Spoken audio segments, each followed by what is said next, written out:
നമസ്കാരം.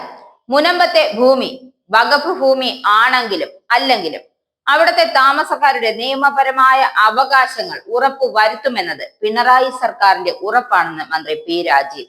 പ്രശ്നം രമ്യമായി പരിഹരിക്കാൻ സംസ്ഥാന സർക്കാർ നടത്തിയ നീക്കങ്ങൾക്ക് എതിരെ നിലപാട് എടുത്തവരാണ് ഇപ്പോൾ മുനമ്പം ജനതയുടെ സംരക്ഷകരായി രംഗത്ത് വന്നിരിക്കുന്നതെന്നും മന്ത്രി പറയുന്നു.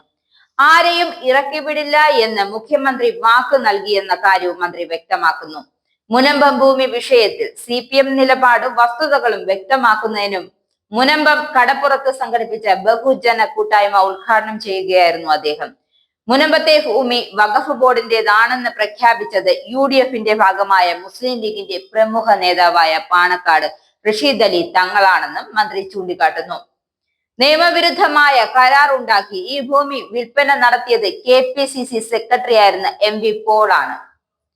മുനമ്പത്തെ താമസക്കാരുടെ ബുദ്ധിമുട്ടുകൾ പരിഹരിക്കുന്നതിന് അവരിൽ നിന്നും കരം സ്വീകരിക്കാൻ സംസ്ഥാന സർക്കാർ നടപടി കൈക്കൊണ്ടപ്പോൾ അതിനെ അട്ടിമറിയായി വിശേഷിപ്പിക്കുകയും പ്രമേയം പാസാക്കുകയും ചെയ്തവർ ഈ വിഷയത്തിൽ ഇപ്പോൾ സർക്കാരിനെ കുറ്റം പറഞ്ഞ് രംഗത്തിറങ്ങിയിരിക്കുകയാണ്. എന്തുതന്നെ ആയാലും മുനമ്പത്തെ 600-ലേറെ വരുന്ന കുടുംബങ്ങളുടെ നിയമപരമായ അവകാശങ്ങൾ ഉറപ്പുവരുത്തുന്ന കാര്യത്തിൽ സർക്കാരിന് ഉറച്ച നിലപാടാണ് ഉള്ളതെന്നും പി രാജീവ് പറയുന്നു. പാണക്കാട് റഷീദ് അലി തങ്ങളാണ് വഖഫ് ഭൂമിയാണെന്ന് പറഞ്ഞത്. പ്രതിപക്ഷം ഇപ്പോൾ പുണ്യാളന്മാരാവുകയാണ്. കരമടയ്ക്കാൻ സർക്കാർ പറഞ്ഞപ്പോൾ അതിനെ എതിർത്ത് പ്രമേയം കൊണ്ടുവന്നവരാണ് UDF. അക്കാര്യം മന്ത്രി ഒന്നുകൂടെ ഓർമ്മിപ്പിക്കുന്നുണ്ട്.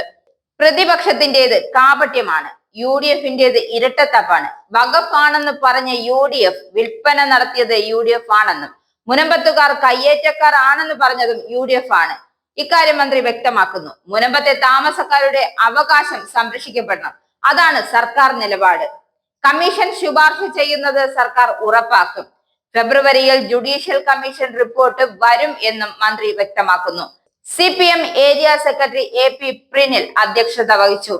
KN ഉണ്ണികൃഷ്ണൻ MLA, മുൻ മന്ത്രി S ശർമ്മ, CPM ജില്ലാ secretary CN Mohanan, PB Sajeevan, AS Aruna, Ramani Ajayan, KK Joshi തുടങ്ങിയവർ ചടങ്ങിൽ പ്രസംഗിച്ചു.